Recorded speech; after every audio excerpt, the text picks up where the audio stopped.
দেখো, আজকের এপ্রিলের ১ তারিখ, অর্থাৎ এপ্রিল ফুল করার দিন। যাই হোক, সকাল সকাল দেখি ঘুম থেকে উঠে হালকা হালকা কুয়াশা আছে।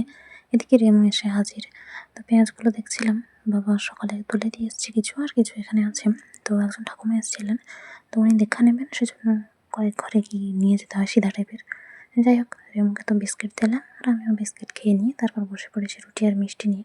অল্প কিছু মিষ্টি ছিল, এদিকে রেমু খাওয়া শেষ করে শুয়ে আছে। ওষুধ খেয়ে নিয়েছে একটু পরে, স্যার ফোন করেছেন, কয়েকটা পড়া পাঠাতে বললেন। আমি বললাম ঠিক আছে, পাঠিয়ে দেবো। মানে অন্যান্য বাচ্চাগুলো আসে, কিন্তু তারা ভুলভাল তুলবে, কে তুলবে না, আমাকে পাঠাতে হবে। যাই হোক, মা এই যে বাগান থেকে ফুল তুলে এনেছে, সবজি এনেছে, আর কিছু ডাঁটাও এনেছে। বাবা ঘরের কাজগুলো কিছু করছিল, ইটগুলো ছাড়ানো আর বাড়িগুলো কিছু তুলে রাখা। আমি সেটাই বসে বসে দেখছি। আর এদিকে মা এখানে রান্নাঘরে আনাজ কাটছে, আমাকে একটু ডাকছিল, তো আমি সেখানে একটু গেছিলাম মায়ের কাছে। যাই হোক, এদিকে বাবা আবার নতুন সাবান এনেছে আজ, তো সেটা দেখছি। আর ওদিকে একটা অন্য পলিথিন দিয়েছে, সেটাও দেখে নিলাম। সেখানে বালি রাখা হবে বলে আমি ডায়েরিতে কিছু হিসাব লিখে রাখছিলাম, আর বাবার সাথে কথাও বলছি। এদিকে মা বাটনা বাড়ছে, আর এমন দেখো ঘুরঘুর করছে। যাই হোক, আর আমি কি করব, টেবিলের উপর পা তুলে দিয়ে বসে আছি, আর এদিক ওদিক জাল দেখছি, জিনিসপত্র দেখছি। সত্যি বলতে ভালো লাগছে না, কেন জানি না কিছুই। যাই হোক, তারপর একজন জেঠু এসেছিল, কথা বলে গেল।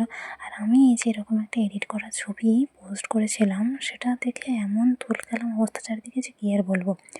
যাকে এদিকে দুটো বেল মা চাইলো, বেল পোড়া হবে, বিকেলে শরবত খাওয়াবে, সেই জন্য রেমুকে মুড়ি দিলাম, কারণ আজকে তো নিরামিষ, মাছ তো কিছু হয়নি। যাই হোক, এদিকে মা ব্ল্যাঙ্কেটটা রোদে দিয়েছে, আর মন্দিরের নামগান তো হচ্ছে, আবার হাঁক ডাকও হচ্ছে। আর দুজনেই যে এসেছিলো মন্দিরের জন্য কিছু নিয়ে যেতে, তো ঘরে এসে দেখি ঠাকুরকে খাবার দিয়েছে, আর অন্ধকার হয়ে আছে, আলো দিয়েছে, সেই জন্য রেমুকে বাবা পুকুরে ফেলেছিল গা ধোয়াবে বলে। তো এরকম কাদো হয়ে উঠে এসছে, আমিও ফুল দুধ দিয়ে দিলাম, আর বাবার জন্য কিছু ফুল রেখেছি।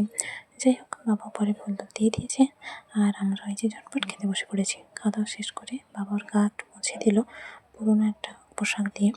তারপর আমি এই যে ফ্যানটা বের করে এনেছিলাম, সেটাকে একটু ঝাড়লাম, আর বাবা ব্ল্যাঙ্কেটের কভার ছাড়ছিল, ব্ল্যাঙ্কেটটা ঢুকিয়ে দেওয়া হবে বলে। আর সিলিং ফ্যানটা যেটা পরিষ্কার করা ছিল না, সেটাও পরিষ্কার করলো। যাই হোক, তো এটা এখানে রেখে দিয়েছি, কিন্তু এদিকে চেয়ে না এক জায়গায় খারাপ হয়ে গেছে, তো বাবা আবার ঠিকঠাক করলো। আর আমি চেয়ার নিয়ে গিয়ে উপরে তুলে দিলাম, দিয়ে এসে ঠাকুরের ফুলদানি একটু দেখছিলাম, তারপর বাইরে একটু ছবি তুলছি, ফ্যান চালিয়েছি, কারণ পরিষ্কার করে দিয়েছি, তো সেই জন্য। বাবা এদিকে একটা বস্তা একটু ধুয়েছে, কী কাজে লাগবে কে জানে। আমাকে মা আমলকি ধরতে দিয়েছে বাবার জন্য, যাতে আমি ধরে রাখি। আমি বললাম ঠিক আছে, তো হাতে ধরে রেখেছি সেটাই। আর আমি আর মা আমলকি খেয়ে নিয়েছি।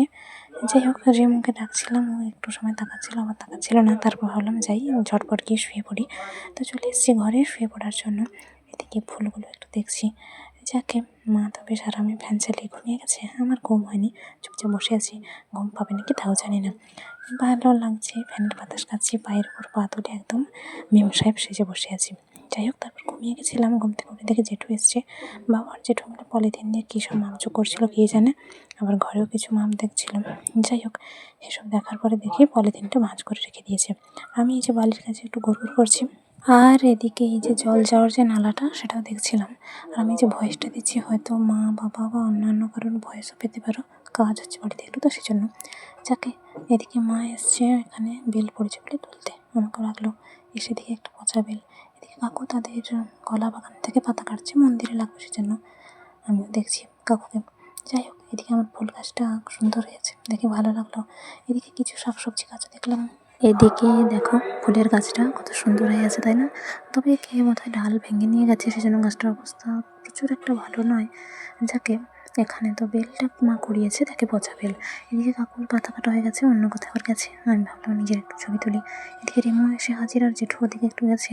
তারপর একটা ঘর একটু পরিষ্কার করছিল, তো মা সবাইকে বেলের শরবত দিল, আমি জেঠুকেও দিলাম, আমরাও খেয়েছি। আর বাবা যে বাগান থেকে এত এত আনাজ নিয়ে এসছে। যাই হোক, সেগুলো সব রাখলাম। তারপর আবার বাগানে বাবা সার না বীজ দিতে যাবে, জেঠুকেও ডাকছে। জেঠু বেলের শরবত খেয়ে সেদিকে গেল, আর আমি এখানে বসে বসে রেমুর ছবি তুলছি আর কি। মা বলছিল দাঁড়া, একটা জায়গা থেকে একটু আসি। আমি বললাম ঠিক আছে যাও। আমি বসে আছি, কয়েকটা ভিডিও করলাম, আর মন চাইলো ইঁটের উপরে একটু উঠি, তো ইঁটের উপরে উঠেছিলাম, যদিও একটু সময়ের জন্য।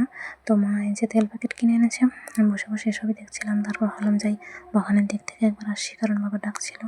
সেখানে গিয়ে আর কি কয়েকটা ছবি তুললাম, আর চারপাশটা একটু ঘুরে দেখলাম। এদিকে এই জবা গাছেও বেশ কিছু ফুল তো এখন থাকেই, কাঞ্চন গাছেও বেশ ফল হয়েছে। আর আম গাছে তেমন আম নেই বলতে গেলে, খুব কম আম গাছে আম আছে।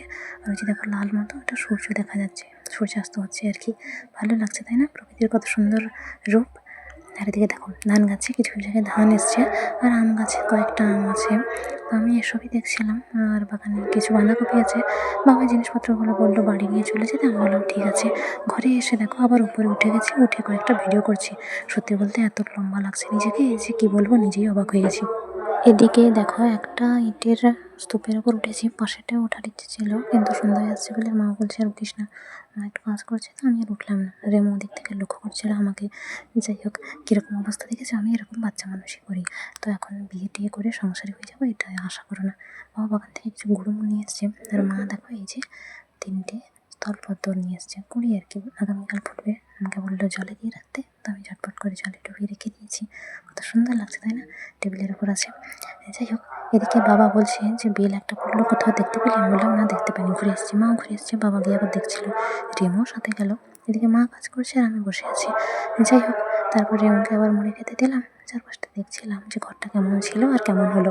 মা এদিকে সন্ধ্যা দিয়ে দিয়েছে, চারপাশে প্রদীপ দিয়েছে, এখানেও দিয়েছে। আমি সেটাই বসে বসে দেখছিলাম। যাই হোক, তারপর আর কি, সন্ধ্যেবেলা মন চাইলো একটু পা দিয়ে এরকম ছবি তুলি। ওঠার ইচ্ছে ছিল কিন্তু উঠিনি। রেমু মুড়ি খেয়ে রান্না করে গরুর করছে, আর মা বসেছিল পা ব্যথা করছিল বলে। তো আমি মুড়ি ঝুরি ভাজা বের করলাম। তারপর দেখো সেই যে খেলনা মতোটা নিয়ে মা টিপছে বারবার। আমি একটু পড়ছিলাম, একটু রান্নাঘরে ঘুরে এলাম। তারপর এখানে চাঁদের সাথে কয়েকটা ভিডিও করলাম, কারণ আজকে নেটটা ভালোই আছে মোবাইলে। খরচা কীরকম করতে হয় সেটাই দেখছি। একটা বিড়াল এসেছিলো, তাকে তাড়িয়ে দিয়ে ওষুধ খেয়ে নিলাম। এর পরের ফাঁকে এই তো এটা নিয়ে আছি, ভালোই লাগে আর কি। তারপর পড়তে পড়তে শুয়ে পড়েছি। যাই হোক, বাবা ফোন করেছিল, বাবার সাথে একটু কথা বললাম। দেখি রেমু রান্নাঘর থেকে এসে হাজির। তো ওকে মুড়ি খেতে দিলাম। মুড়ি খাওয়া দাওয়া শেষ করে ও জল খেয়ে তারপর কোথায় মাকড়সা করছে তার পেছনে দেখছি। এদিকে মা কিছু পাতা তুলছিল, বাবা মিষ্টি নিয়ে এসছে, ঠাকুরের কাছে দিল। আর একজন দেখো এই যে আমাকে গাধা বলছে, এরকম একটা জিনিস পাঠিয়েছে। আমরা খাওয়া দাওয়া করে নিলাম। তারপর ভাবলাম যে একটু বারান্দায় যাই, কারণ মন্দিরটার কাছে তো যাওয়া হয়নি, দূর থেকে না একটু ছবি তুলি। তো বারান্দা থেকে এরকম কয়েকটা ছবি তুলছি, ভালোই লাগছে বেশ। যদিও রাতের এরকম আলোর সৌন্দর্যটা দেখতে পাবো না, কারণ যাওয়া তো হয়নি। যাকে ভাবলাম সিঁড়ির কয়েকটা ছবি তুলি, কারণ এই সিঁড়িটা আমার সুন্দর লাগে সবসময়ের জন্য। তারপর চাঁদের সাথে কয়েকটা ছবি তুলে নিলাম, কারণ আজকে পূর্ণিমা আছে। তো সেই জন্য আর কি, পড়েগুলো প্রায় ফুটে গেছে। ফ্যান চালিয়ে দিয়ে ঘুমিয়ে যাই। টাটা।